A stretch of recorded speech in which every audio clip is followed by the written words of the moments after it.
What's up, guys? Thanks for stopping by on RCV Day.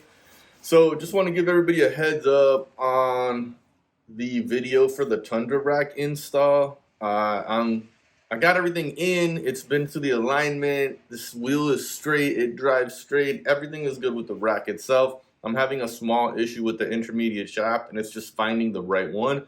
So I'm holding off on putting that video out until I can find the right one, and then I can explain all the issues that you're potentially going to go through with the Tundra rack, and then also with the intermediate shaft, because I want to be able to break that down for you on the Tundra rack video. So, and I should have a shaft here at the end of the week. We'll see. But trust me, I want to get that video out too. It is coming. I just want to be able to explain, from start to finish, everything that you can potentially go through on that video. So that's why it hasn't got out yet. All right, so as for the RCVs, I did them at the same time that I did the Tundra rack. It was just easy. I had everything apart, everything out. Install was butter. I had no issues getting them in or out, putting everything in. They look great. They feel great. The section of the RCV that goes into the diff, like the closest side to the diff, is a lot bigger than it is for stock. I'll put a photo of it here so you can see the difference. Essentially, I can tell you right now that with the Tundra rack and that bigger section, it still fits. So there was no issues with the pinion on the rack, and where the RCV, the diff side RCV sits, there was a lot of room. I'll give you a photo here. And then I kind of forgot to do something like this in the middle of that install for the RCV. So I'm doing this now a week and a half or so after I've already got the RCVs on. So that the Tundra rack video is coming. I just want to be able to explain everything perfectly with the shaft in my hand so I can explain to you kind of issues that you're going to go through. And then also a huge shout out to Archive Garage, the hoodie. Best one I have so far. So this one has been awesome. Make sure to check them out, guys. All right, so let's just jump right into this RCV install.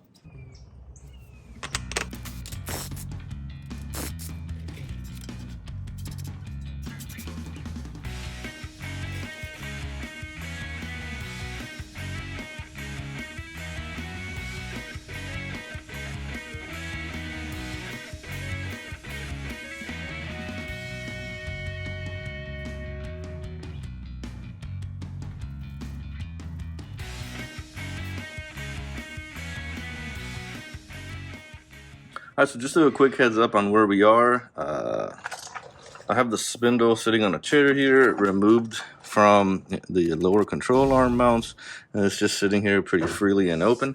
It's always a good idea to, when you try to separate the spindle from the lower control arm mount, leave your tie rod connected, because it'll give you what you need in connections to torque these off and down. Also, when you're going to torque them back on, hook this back up and then torque it. Just makes life a little bit easier. But you can see right here, you do have a pretty decently clear shot at the diff right here. So, sometimes this could potentially be a pain in the ass getting stuff in and out. So you can either decide you can pop this guy off if you want, or, pop off your shock. With the RCVs, they do seem to be, a little bit bigger kind of on the diff side. So I might need to pop the shock off from the lower control arm, but we'll see when we get there. Let me get you underneath real quick, because I'm going to show you how to take them off. Kind of a method that I like to use that always works money. I kind of want to share with you my method for doing this. I normally just take a little punch like this, kind of line this up right here, give it a couple whacks. If you have to spin it a little bit, just get it to where it's nice. A couple whacks right here, and it should release it. I've seen a lot of people, they try to pry through here. I mean, you can. I've seen a lot of people create some slide hammer bullshit. A little punch right here, and then what I use is this little tiny 2-pound sledge. See that right there? It's just heavy enough and compact enough to get it out. So let's see if I can get it here real nice for you guys. I feel like it's coming. You can see it slowly.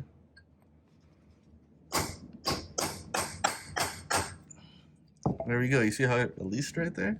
So a couple of little whacks. You should be able to get the whole thing out. We're almost out right there. Just like that, she's out. Nice and easy. So nothing too crazy. This right here for me has worked the best. So I'm gonna go do the other side.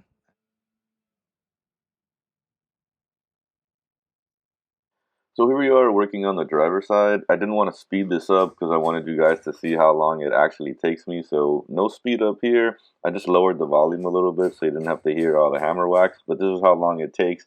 And I decided to show you on the driver's side, which has like more in the way.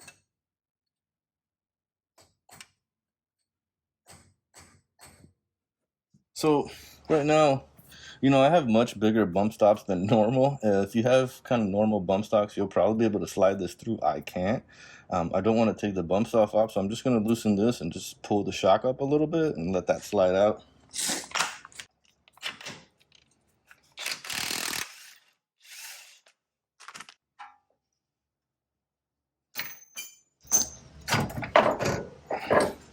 Perfect.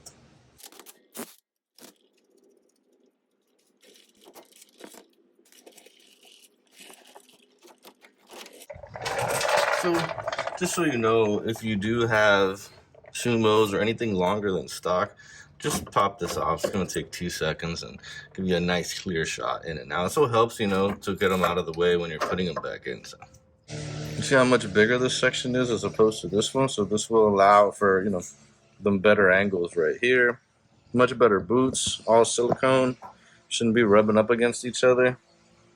So here on the driver's side, you can see how dirty it is, kind of caked on there, but the seal itself doesn't look bad. So I'm just going to give it a good cleaning, get everything off of here. Here you can also see where the ARB locker no longer has that needle bearing. So it's one of those pluses for having an air locker in the front. It does get rid of the needle bearing on the driver's side. So I'm going to do is put a little bit of lube on the rag. I'm going to kind of start from the inside out. Let me get my arm in there without, yeah, perfect, like this. Because what I don't want is I have a bunch of chunks kind of fall inside there.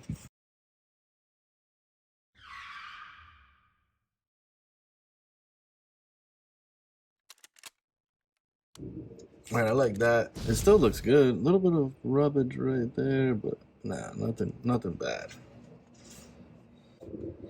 So a little bit of lube. All I'm looking for is this inner surface right there and that lip. Perfect. I wanted to back out for a second just to make sure that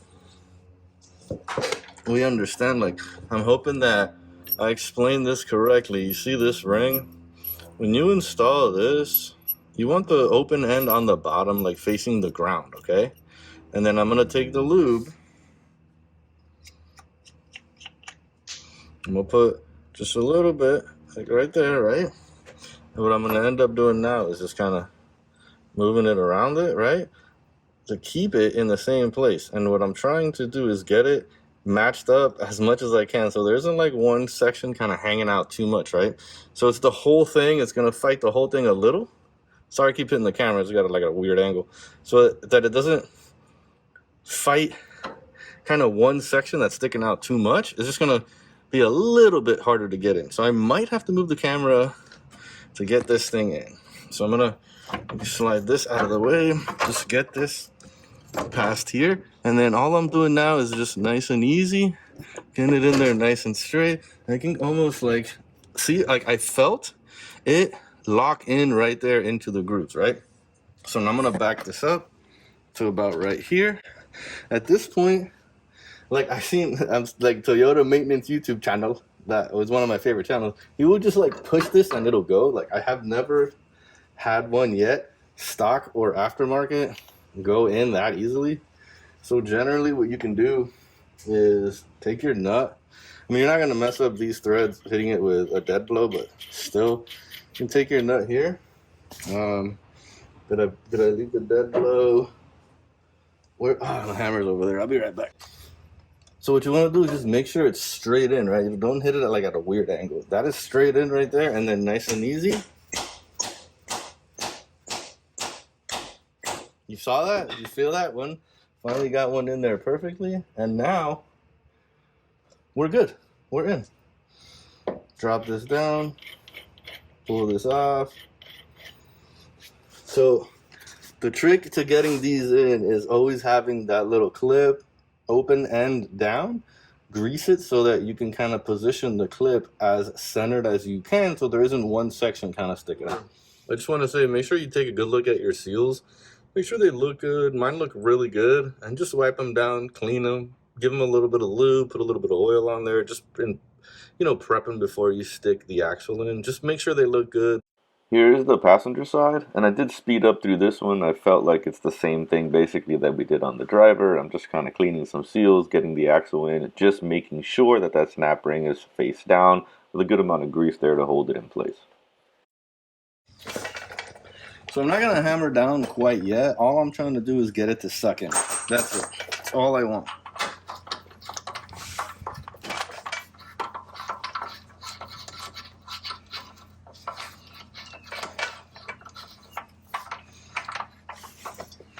Just kind of watching it in the back.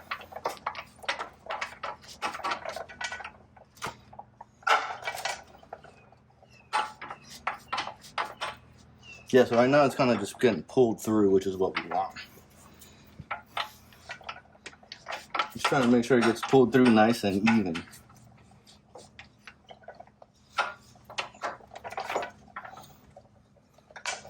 Alright, I like that. Now, we'll give it a little love. Go.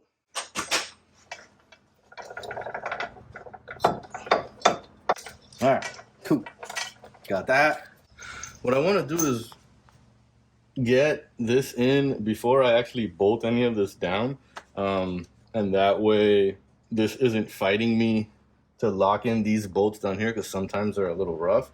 But I'm going to clean these up real quick and get some blue Loctite. So I want to get these nice and clean and set up right. So no way around these. For whatever reason, the attaching the spindle to the lower control arm always just kicks my ass. I know I'm prepared for a fight. It's going to be a struggle. It's never easy for me, and I just kind of suck it up and get through it. If anybody out there has any tricks on how to do this better, please let me know. Perfect. Those are in. Now we're going to, can we see where I'm at right here? Perfect. So now I'm going to just, I need to line this up. I still haven't, I loosened the upper bolts up here on the shock just in case. So before I tighten those down, to go ahead and get this new bolt in. I like to use the punch to center everything.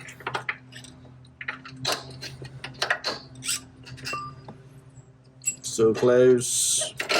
There we go. There we go.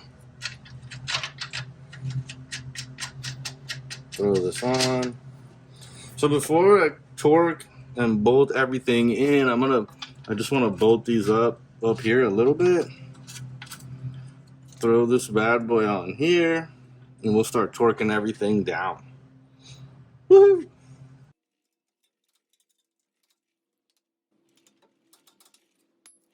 Fresh pins.